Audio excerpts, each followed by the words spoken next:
আর রাজ্য বাজেট পেশের দিনই কেন্দ্রীয় অর্থমন্ত্রী নির্মলা সীতারামনকে নিশানা করলেন মুখ্যমন্ত্রী মমতা বন্দ্যোপাধ্যায়। निर्मला देवी अपनी बांग्ला के लिए कम भावुन। निर्मला जी उजाला का क्या हुआ? इलेक्शन का टाइम में आप उजाला किया था, अभी उजाला का क्या भविष्य है? आप तो कुछ नहीं करते हैं, खाली भाषण देते हैं। कहाँ गया रुपया? आज तो खाली हमने नहीं, आपका गुजरात स्टेट भी बोला रुपया नहीं मिल रहा है, आप स्टेट को नहीं दे रहा है। Everything you are going to control and to bulldoze the federal structure. আমদানি শুল্ক শূন্য, রফতানি শুল্ক 40%। চা বাগান মালিকদের দাবি, কেন্দ্রের এই আমদানি রফতানি নীতির জেরে ভারতের বাজার ছেয়েছে ভিন দেশের কম দামি চা, বাড়ছে চায়ের কালো বাজারেও। এসবের জেরে মার খাচ্ছে দার্জিলিং এর চা। এখানকার চা বাগান মালিকদের দাবি, চা আমদানিতে শুল্ক চালু করুক কেন্দ্র।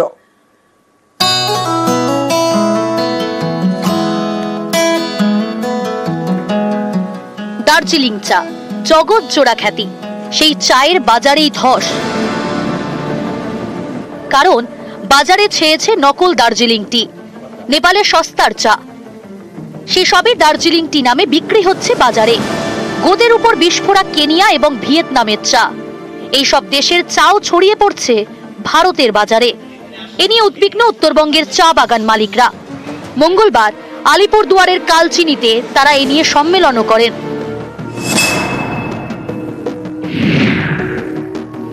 ব্যবসায়ীদের অভিযোগ, কেন্দ্রের আমদানি রফতানি নীতির জেরেই অনেকটা মার খাচ্ছে চা শিল্প। একদিকে কেনিয়া, নেপাল ও ভিয়েতনাম থেকে বিনা শুল্কে চা আমদানি করা হচ্ছে, অন্যদিকে ভারতীয় চা বিদেশে রফতানির ক্ষেত্রে দিতে হচ্ছে 40% শুল্ক। বাগান মালিকদের দাবি, চা আমদানিতে এবার শুল্ক বসাক কেন্দ্র। আমাদের চা যদি নেপালেতে যায়, সেই চাটার কিন্তু আপনার আমাদের 40% ডিউটি দিতে হবে, কিন্তু ওদের চা যদি এখানে আসে সেটা হচ্ছে 0% ডিউটি। তো একটা দেখুন, এর ভিতরে বৈষম্য রয়ে থেকে যাচ্ছে। সেটা আমরা পয়েন্ট আউট করেছি যে যেই চা ভেতরে আসবে একটা ইম্পোর্ট ডিউটি যাতে থাকে। চা বাগান মালিকদের অভিযোগ, একে তো বিনা শুল্কে ভিন দেশ থেকে চা ঢুকছে, তার উপর বাজার ধরতে সেই ভিন দেশের নিম্নমানের চায়ের গায়ে সেটে দেওয়া হচ্ছে এদেশের কোম্পানির জাল লেবেল। এসব বন্ধে টি বোর্ড ও কেন্দ্রের দিকেই তাকিয়ে আছে বাগান মালিকরা। গভর্নমেন্টের পেট্রোনাইজ দরকার। গভর্নমেন্ট অফ ইন্ডিয়ার কাছে আমরা অ্যাপিল করি, আমরা টি বোর্ডকে করি, তারা উদ্যোগ নিলে তবেই সংগঠিত ক্ষেত্রে চা বাগিচাটা, যেটা ভারতবর্ষে 10 মিলিয়ন ওয়ার্কার ডাইরেক্টলি যেখানে এমপ্লয়েড, সেটা রক্ষা হবে। আলিপুরদুয়ার থেকে রাজকুমার কর্মকার, নিউজ 18 বাংলা। নিউজরুম লাইভে এবার জেলার অন্যান্য খবরের দিকেও নজর রাখতে হবে, কারণ রাস্তার পাশে দীর্ঘদিন পড়ে রয়েছে ট্রাক্টর। অভিযোগ, এতে ব্যাহত হচ্ছে যান চলাচল। আর সেই ট্রাক্টর না সরিয়েই তৈরি হয়েছে নতুন রাস্তা, পড়েছে পিচ। পশ্চিম মেদিনীপুরের চন্দ্রকোনায় এ নিয়ে ক্ষুব্ধ স্থানীয়রা। রাস্তার পাশে রাখা ট্রাক্টর, তার গা ঘেঁষে তৈরি হয়েছে নতুন রাস্তা, কিন্তু ট্রাক্টরটি সরানো হয়নি, সেই জায়গায় পিচও পড়েনি।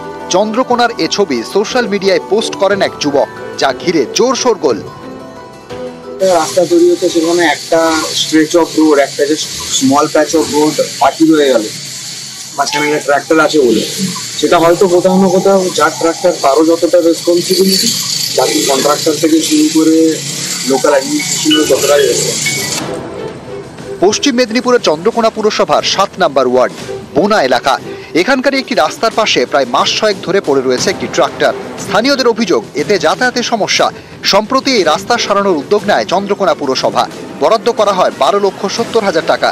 রাস্তায় পড়ছে পিচ, কিন্তু ট্রাক্টর সরানো হয়নি। তাই যেখানে ট্রাক্টর পড়ে রয়েছে সেই জায়গাতেও পিচও পড়েনি।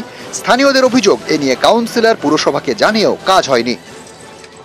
কাউন্সিলর জানে, কাউন্সিলর সবই জানে, কাউন্সিলর সবাই আমরা জানি। পৌরসভায় আমরা কাকে পৌরসভা কাকে জানাবো? চলাচলের রাস্তায় যদি অবস্ট্রাকশন থাকে, চলাচলেরও দেখা। কমার্শিয়াল ট্র্যাক্টর আরে সব অনেক ছেলেকে দেখেছিলাম, তারা সরাতে এসেছিল, কিন্তু এই গাড়িটা সরানো যায়নি কোনো মতে। গাড়িটা কিছু পাসপোর্ট তারপরে সব অকেজ হয়ে গেছে। এবার যার গাড়ি সে বাইরে বড় গাড়ি চালায়, বলেছে দিদি আমি যাই, যে সরিয়ে দেবো, তখন ওইটুকু কাজ করি। গিয়ার বসে গেছে, ওই জন্য মানে ওকে খুলে খালে মানে ছড়াতে হবে। হ্যাঁ সমস্যা তো হচ্ছে, বুঝতে পারছি। এবারে বাড়িতে নেই, সে হচ্ছে মানে গাড়ি চালায়, গাড়িয়ে গেছে, ওই জন্য এখানে সে গাড়ি থেকে এলেই হচ্ছে। আপনাদের কাছ থেকেই এটা শুনলাম, কেন আমার সাথে কোনো আলোচনা করলো না? হ্যাঁ, রাস্তাটা এমনি হয়ে গেল ওখানটা বাদ দিয়ে। আমি ব্যাপারটা কানে আসার সাথে সাথে আমি দ্রুততার সহিত ওই চেষ্টা করছি কি করা যায় আমি দেখছি।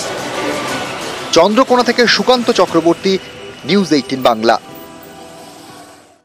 এবার ছবিটা দেখাই আপনাদের, দেখুন কল আছে কিন্তু জল নেই।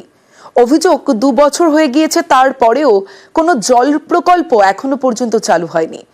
ঝাড়গ্রামের সাকরাইলে গ্রামে এইরকমই অবস্থা স্থানীয়দের, এরকমই জল কষ্টে রয়েছেন তারা। 30 লক্ষ টাকা খরচ করে জল প্রকল্প হয়েছে, তৈরি হয়েছে পাম্প হাউস, গ্রামে বসেছে কল, কিন্তু কল থেকে জল পড়ে না। ঝাড়গ্রামের সাকরাইল ব্লকের 36 নম্বর গ্রাম পঞ্চায়েত। এখানকার টিয়াকাঠি গ্রামে প্রায় 150 পরিবারের বাস। স্থানীয়দের দাবি 2 বছর আগে এই টিয়াকাঠিতে তৈরি হয় পাম্প হাউস, রাস্তার বিভিন্ন জায়গায় কল বসানো হয়, খরচ হয় 30 লক্ষ টাকা। অভিযোগ সেই কল থেকে একদিনও জল পড়েনি। টিয়াকাঠিতে রয়েছে একটি টিউবওয়েল, এই একটি টিউবওয়েলই ভরসা। টিউবওয়েলে জল পেতে পড়ে লম্বা লাইন, অনেককে বাধ্য হয়ে তাই খালের জলই খেতে হয়। ফাটা পাইপ, জল তো বেরায়নি। একদিন চেক করেছিল, অল্প অল্প জল বেরালো। আমাদের এখানে প্রায় 80 ঘর বসবাস করে, 80টি পরিবার। 80টি পরিবারে এখন পানীয় জল বিহীন, কোনটা কোলেই অচল। পানীয় জলের কোনো ব্যবস্থা নেই। ঘুইনা খালের পুকুরের জল খেয়ে মানুষ এখানে বেঁচে আছে, ঠিক আছে। এই কলগুলো কি অবস্থায়? এগুলা তো মানে পুঁতে দিয়েছে, কিন্তু কোথা থেকে একটাও জল বেরায়নি। কোথাও কাজ অর্ধেক হয়েছে, কোথাও বন্ধ আছে, কোথাও বিভিন্ন রকম প্রবলেম। মানুষ কিন্তু জল পাচ্ছে না। মোদিজি দিচ্ছেন কিন্তু সাধারণ মানুষ জল পাচ্ছে না। যারা বলছে গ্রাম অভিযোগ করছে জল পাইনি বলে, ওটা আমাদের জানা ছিল না। আমরা বাড়ি বাড়ি গিয়ে তদন্ত করবো, বুঝতে গিয়ে সত্যি জল পাচ্ছি কি পাচ্ছি। যদি না পেয়ে থাকে তাহলে আমরা তার ব্যবস্থা করে দেবো অফিস থেকে। ঝাড়গ্রাম থেকে রাজু সিং, নিউজ 18 বাংলা। লক্ষ্য 2026 নজর গ্রামে। রাজ্য বাজেটের সবচেয়ে বেশি বরাদ্দ পঞ্চায়েত ও গ্রাম উন্নয়নে। 2 দফায় মোট 28 লক্ষকে বাংলার বাড়ি, ঘরে ঘরে জল, রাস্তা তৈরি তো বাড়তি জোর। রাজ্য বাজেটে বিপুল বরাদ্দ।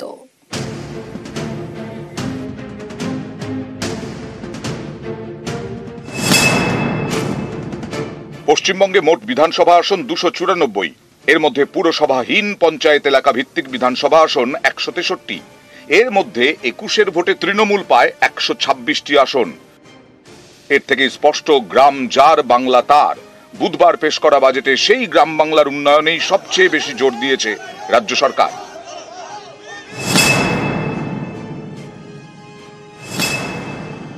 এবারের বাজেটে সবচেয়ে বেশি বরাদ্দ করা হয়েছে পঞ্চায়েত ও গ্রামোন্নয়নে, 44,139.65 কোটি টাকা।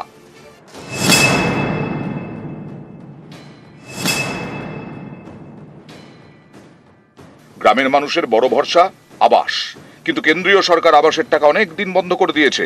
রাজ্য সরকারই বাড়ি তৈরি করে দিচ্ছে। প্রকল্পের নাম বাংলার বাড়ি।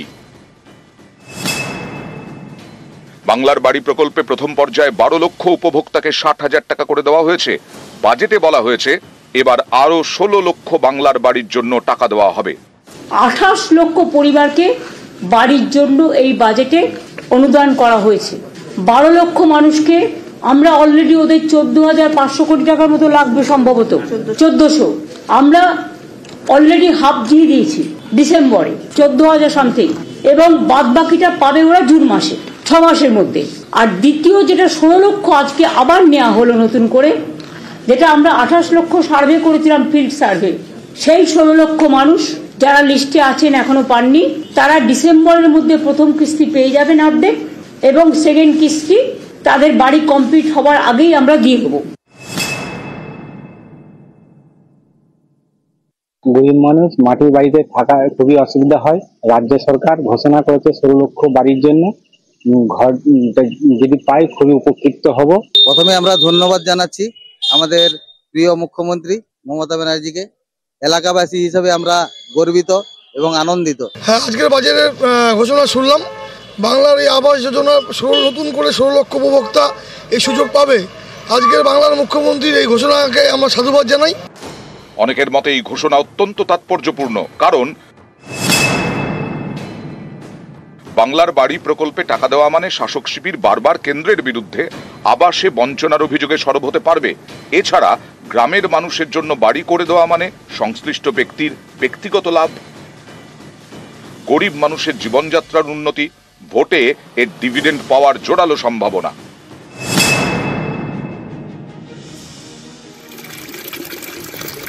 ঘরে ঘরে জল এবং রাস্তা তৈরিতেও এবারের বাজেটে বাড়তি জোর দেওয়া হয়েছে। ঘরে ঘরে জল পৌঁছতে জনস্বাস্থ্য কারিগরি দপ্তরে বরাদ্দ করা হয়েছে 11,636.92 কোটি টাকা। পথশ্রী প্রকল্পে বরাদ্দ করা হয়েছে 1,500 কোটি টাকা। গ্রামীণ রাস্তা কেন্দ্র বন্ধ করে দিয়েছে, সেই জন্য পথশ্রী প্রকল্পের মাধ্যমেও 1500 কোটি টাকা বরাদ্দ করা হয়েছে। অর্থাৎ অনেক গ্রামীণ রাস্তা আমরা পথশ্রী প্রকল্পে প্রায় 34 লাখ, আমরা গ্রামীণ রাস্তা 37,000 কিলোমিটার আমরা করেছি অলরেডি এবং আরো করবো, এটা আমাদের নিজেদের টাকায়।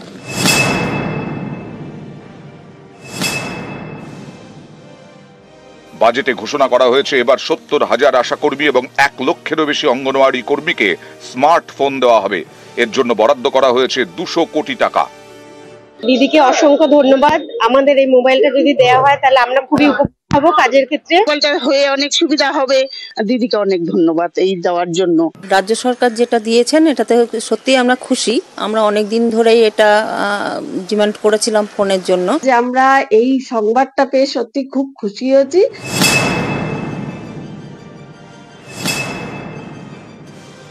কৃষি বিভাগে বরাদ্দ করা হয়েছে 10,000.79 কোটি টাকা। এছাড়া এবারের বাজেটে অনগ্রসর শ্রেণী কল্যাণ বিভাগের জন্য বরাদ্দ করা হয়েছে 2,423.8 কোটি টাকা। স্বনির্ভর গোষ্ঠী ও স্বনিযুক্তি বিভাগের জন্য বরাদ্দ হয়েছে 798.57 কোটি টাকা। 2026-এ বিধানসভা ভোট, তার আগে শেষ পূর্ণাঙ্গ বাজেট। এই বাজেটে গ্রামের উন্নয়নেই বাড়তি নজর। নিউজ 18 বাংলা।